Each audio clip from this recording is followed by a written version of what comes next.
This is the plaintiff, Tracy Adams. She says she hired the defendant to build her a deck, and the guy completed 90% of the job, then never showed up again. When she asked him when he was going to finish the job, he just replied, "Yes, ma'am." Well, that's not an acceptable answer. She doesn't do business like that, and is suing him for the $2,500 she's owed. This is the defendant, Stanley Robertson.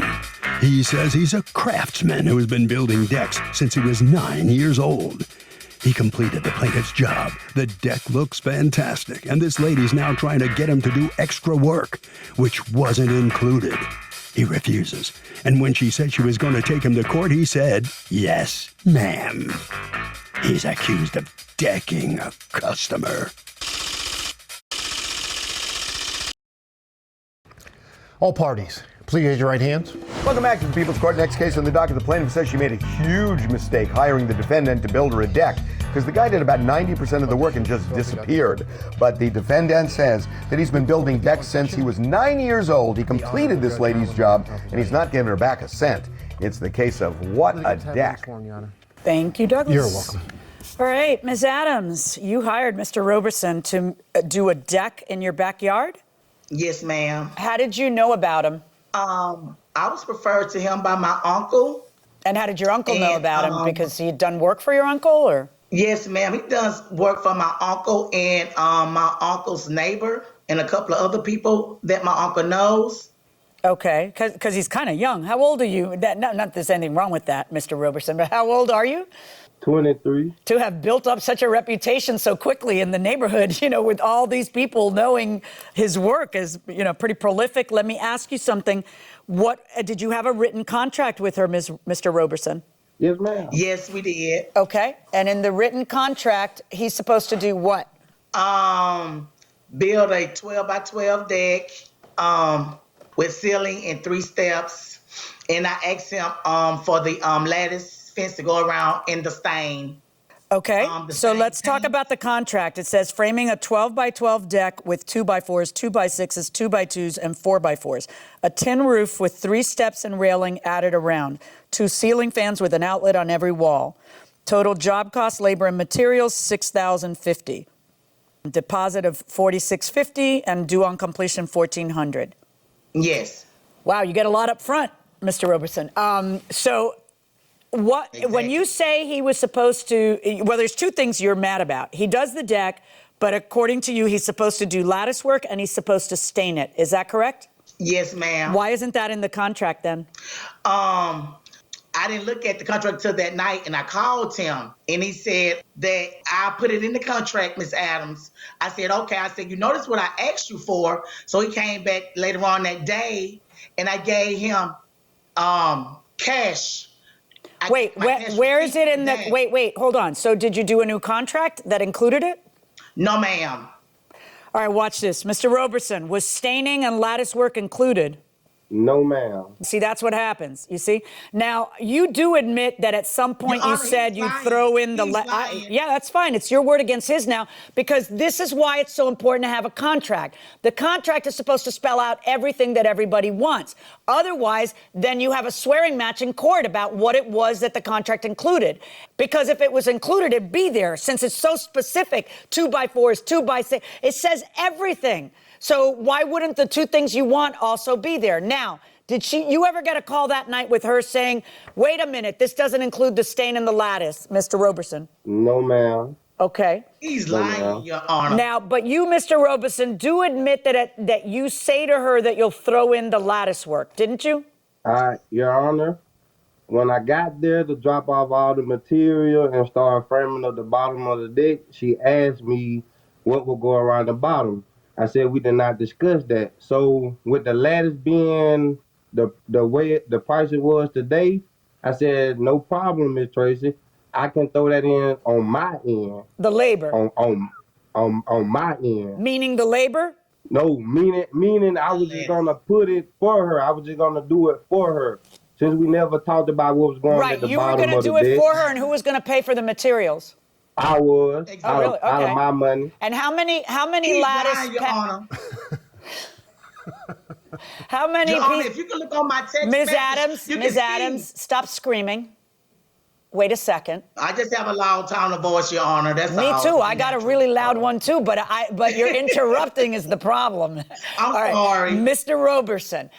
And according to you, you just throw that in. Did you throw in the stain as well? No, ma'am. Did she ever talk to you about the stain while the process was going? Yes, ma'am. When did she talk to you about the stain? Actually, she talked to me as soon as I got finished, before I even put the plugs on the deck. Before you even put the what? The electrical. Of the electrical. All right. And then she said, when are you going to stain it? We talked about it, and stain was a totally different price. So I told Miss Tracy that if she was to purchase her stain, I would stain the whole deck for $100. And she wouldn't do that? She wouldn't give you the No, $100? she wanted to do it. Then what happened? She wanted to do it. So what happened then? Actually, I sent her how much the stain was at Lowe's and everything. It's in the text messages. And the text message I got back was stain and lattice should be included in material labor. Your Honor, look at all the text messages, I am. please, because he is lying. And every time I text this man or call this man, he never returns my call. A week later, 10 days later, yes, ma'am, I'm coming. 8 days, he ain't here. I'll be there today, Miss Tracy. I ain't seen him yet, and that's been 4 months ago, almost 5 or something. Very unprofessional. The stain was $250 altogether. The 5G was on sale for $219. She says ASAP. You never paid for any stain.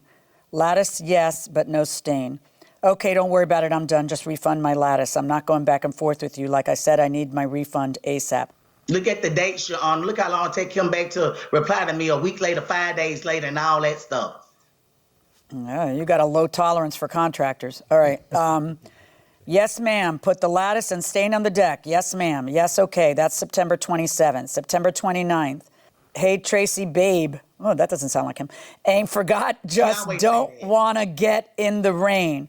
Yes, I know. I want it done ASAP. That's the 29th. That's 2 days after the text start. I do too, Tracy, babe. Stain was $250 altogether. The 5G was on sale for $219. ASAP, that's still September 29th.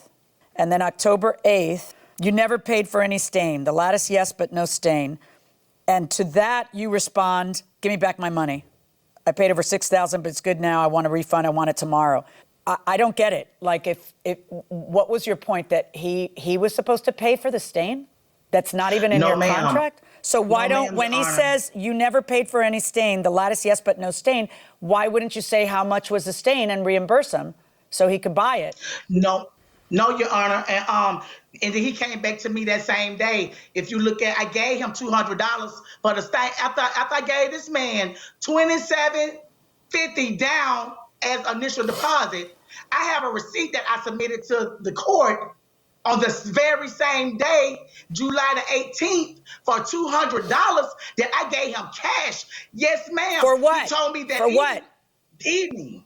He told me that evening, the same evening on the 18th, when I called him later on that day. He told me then, at that point, when I started reading my contract, that's when I called him. And he told me then that the stain wasn't included. Yeah, but I said, okay. If you understand that no matter how loud you yell, that if whether the stain is included or not is something my eyeballs see, right? Like on the contract. I see it whether it's included. I understand that, right. Your Honor. Now, but when you said I'm concerned about $200, according to you, did you give him money for the stain? Yes, I did. I have my receipt right here by my side. Good. Put it up to the camera.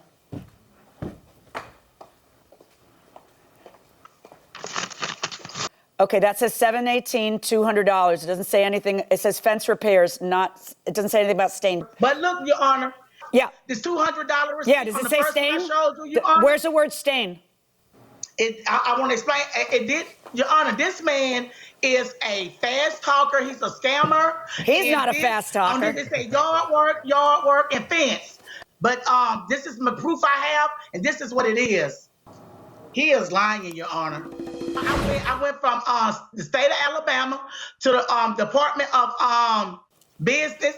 This man have no business license. I asked him this at the beginning. Do he need a permit? Do he have a business license? No, ma'am, Miss Tracy, babe. I don't need no permit. No, ma'am, Miss Tracy, babe. I don't need this. I went to my other 2 surrounding counties and asked them, was this man licensed to do business in the city? And he is not licensed or bond. Okay, Ms. Adams, I'm ready to rule, Ms. Adams. All right? Yes, Your Honor. Based on what I've heard, I do not see that you paid for any stain in advance. I do not see that there was any reason to fire him. I realize that he was making you frustrated by not returning your calls or doing things ASAP like you were demanding. But I find that you are entitled only to the lattice, the actual lattice and supplies, because you should have waited until he put it in. I'm not going to make him pay labor for someone else when he was ready, willing, and able, and you couldn't wait that week. So I am finding in your favor in the amount of the lattice, 6 panels, plus the nails. And the total for that is $352.88. Mr. Roberson, you're a very polite guy, but you got to give some money back. How do you feel about that? It happens. We do have them types of people out there these days, so it's no biggie. I tried to have a satisfied customer all at the end and give her what she wanted, but hey. Hey, what? Are you upset with that or what? No, not at all. No, like you're not. Good for no. you. Why would I be? Well, most people would be upset with having given money back. No, but you're a rare guy. I'll give it to you. Okay. All right. Okay, good enough. Let's talk to Ms. Adams. Ms. Adams, he's okay with it. Are you okay with it? That's the big question. You wanted $2,500. No, I'm not. I'm very upset. I'm very upset. And he know he was lying all the way through the case. But that's okay. He'll lose more than that. That's okay. I'm fine with it. I'm just not going to worry about it. I would not recommend him to anyone. This man is very unprofessional, and everyone that I know that he did work for, he did them the same way, even my uncle. So I would not recommend him to anyone. Never. All right. You certainly did your work investigating him, I must say, but you did it after the fact. You should have done it beforehand, before you hired him, you know? Exactly. And maybe you learned something here. Yeah. Right. All right. Harvey? Doug, never, ever, ever, ever pay in full for a job that has not yet been done. When you pay in full, you take away the incentive to go in and do the job and certainly to complete it. Didn't realize John was so tall. How tall is John? How tall are you? I'm 6 feet 1 inch tall, and you, don't tell me. I'm going to say 5'4". On a good day? Maybe 5'3.5", basically. 5'3.5", really small. But, being tall is great for me because it's like job assurance. Because around the house, there's stuff that's high up, and I can get through it. You can't. You're still useful, right? Like, can you get me those heels I never wear that are way up on the top shelf? Right, exactly. But when I get into your car, it's like crippling because the thing is so far forward. And when you get into mine, it's the other way. I can't reach the pedals, right. But interestingly, when I was 23 years old, I was playing a pickup basketball game at Boston University, and I was playing against a high jumper from BU. And at the end of the game, he said, "I'm going to teach you how to dunk." And I'm like, "I can't." Because he thought you were tall enough and good enough I said, "I can't do that." He goes, "Oh yeah, you can." He goes, "Give me 15 minutes." And within 15 minutes, he had me dunking the ball, and I was able to do it for, I don't know, maybe 5 or 6 years. Did I ever witness that or not? I doubt it. I don't think you ever saw me throw one down. No. Anyway.